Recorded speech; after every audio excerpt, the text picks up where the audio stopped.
contains offensive material, and if you don't like it, we have 2 words for you. Jabroni, Jabronixyz, oh, it doesn't matter how you spell jabroni. Name something that gets passed around. Chris. A joint. A joint. You jabronis hit the jackpot, and then all of a sudden, you're jumping around like a bunch of idiots.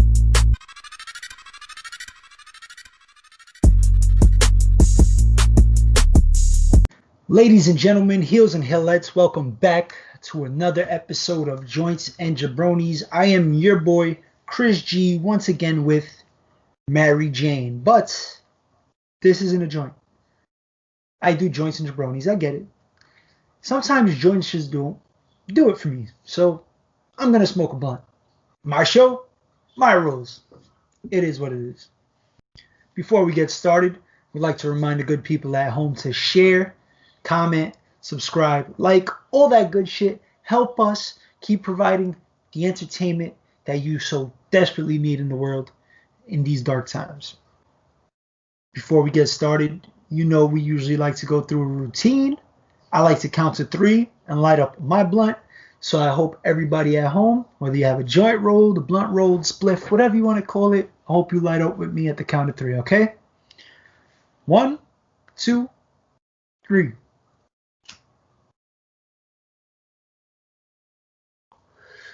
All right.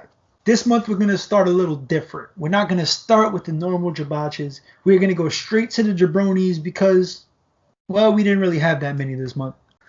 Our only jabroni for this month just happens to be Ryback. Basically saying that the world would be a better place when that piece of shit, his words not mine, Vincent Kennedy McMahon, easy for me to say, Vincent Kennedy McMahon dies.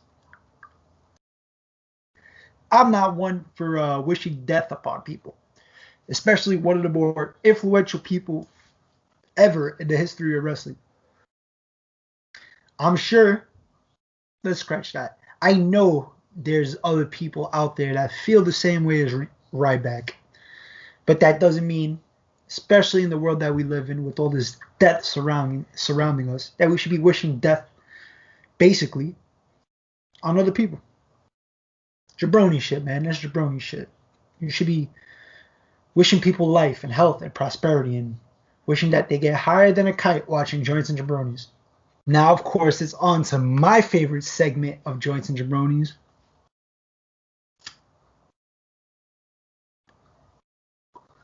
Jabotches.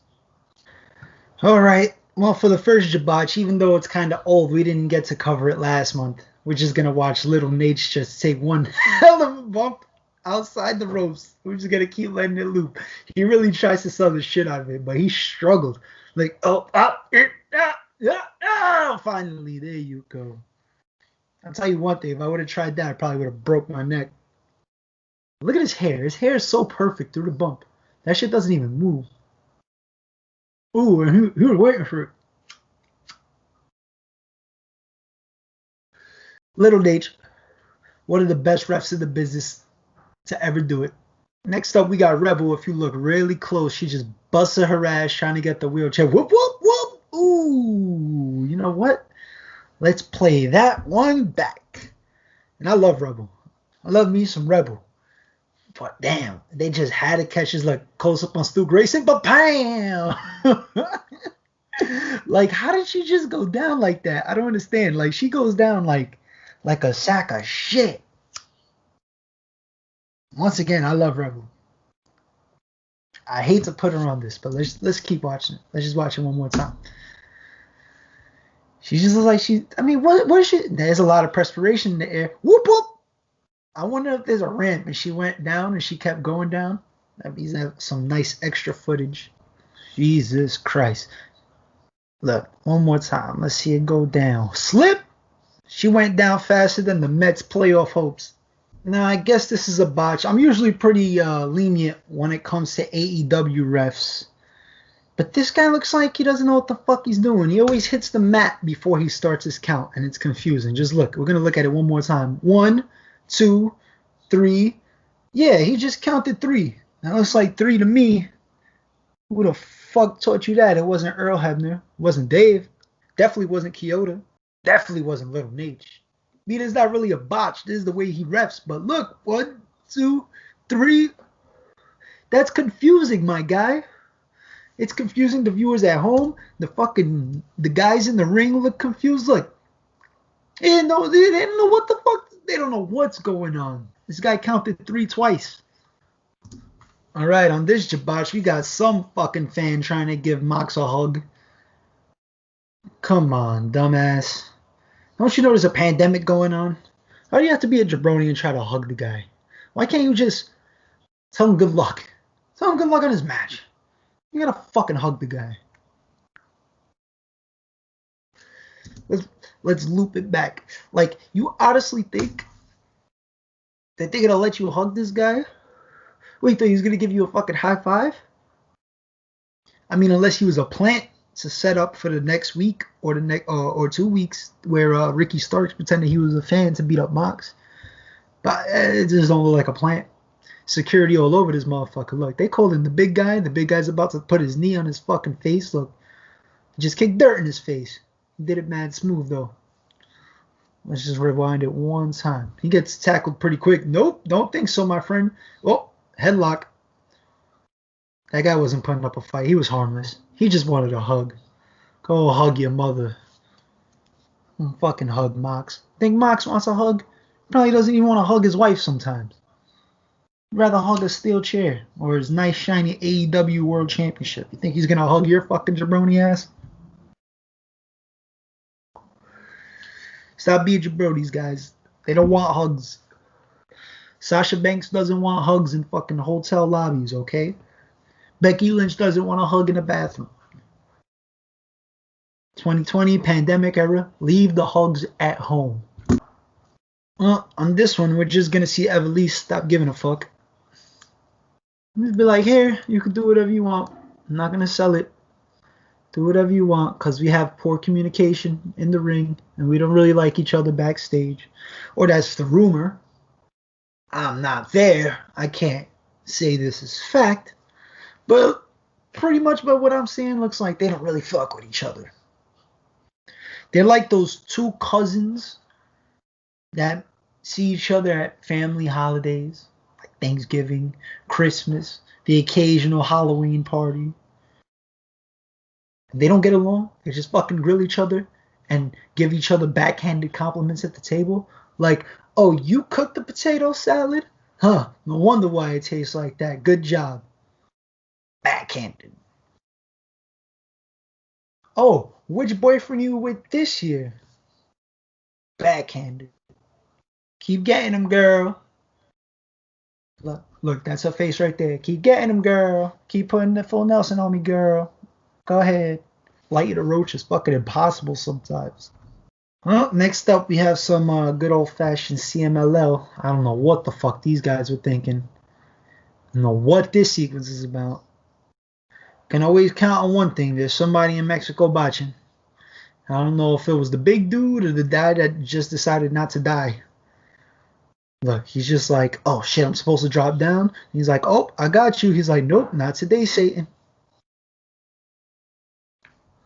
He left his partner to dry. You can't get into a crown with this man. You know he's gonna roll over on you. Literally, he's gonna roll over on you, roll out on you.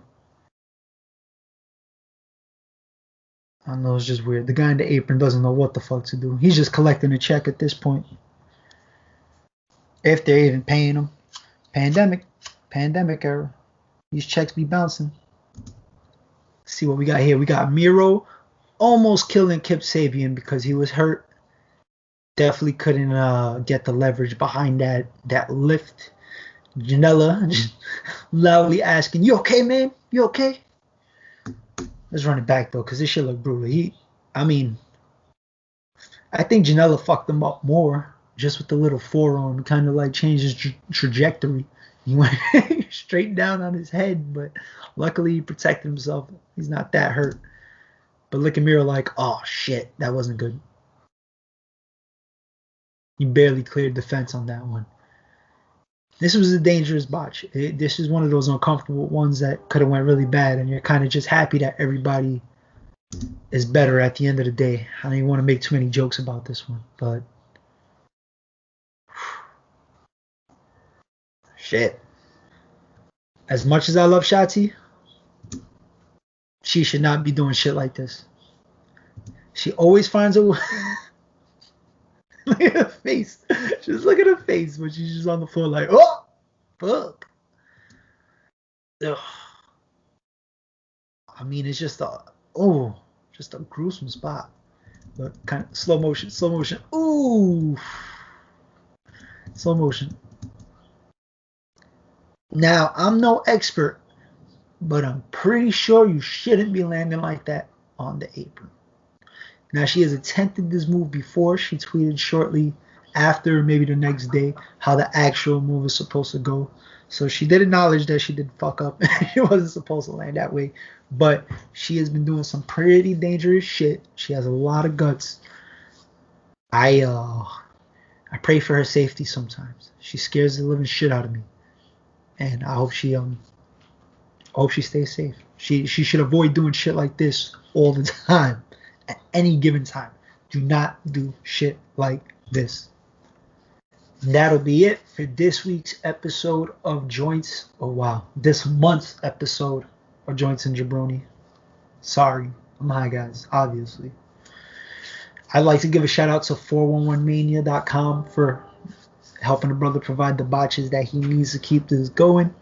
I would like to remind everybody to share, comment, like, subscribe, all the good shit. You know what it is. This is a sad day because I have to announce that I have officially retired the handle spick_flair_woo 3 O's. It is 2020. We have to be smarter. So I will be smarter. I have retired that to be more professional. So no longer will you hear me have these racial slurs on the True Heel Heat channel. They got to me last round table. It is what it is. You can catch me at True Heel Chris G. Nice and simple. I am your boy Chris G. For my co-host Mary Jane. We'll see you guys next time.